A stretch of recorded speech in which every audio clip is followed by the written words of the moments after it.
The other day I saw a cute and funny video on YouTube and I shared it with my family.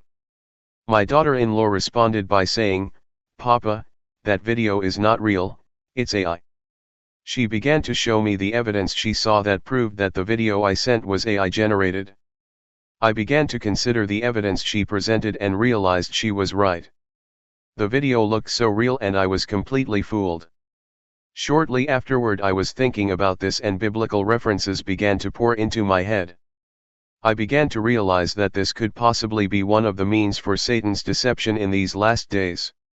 Let's look at some scriptural references where AI could possibly be used to fool people. I can think of two instances written in Revelation 13. In verse 3 it says, "I saw one of his heads which seemed to have a fatal wound, but his fatal wound was healed, and the entire earth followed after the beast in amazement." Satan is an imitator. In his deceptive schemes, he tries to duplicate what God has done.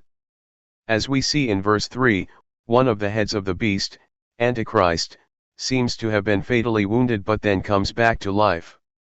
Sound familiar? Here I believe Satan is attempting to replicate the resurrection of Jesus. Even now, presently, I have seen videos of dead actors as they are given tribute for movie roles, etc. You would think somehow they had come back to life. So the ability to supposedly resurrect dead people is obvious even now. And then, when the second beast arises, the false prophet of the Antichrist, he is able to perform signs and wonders, miracles. In Revelation 13, verse 14, the false prophet, second beast, compels the people to make an image to the first beast, Antichrist. And then, in verse 15, it says that the false prophet gives breath to the image and causes it to speak. One version of the Bible says that the false prophet makes the image appear to speak.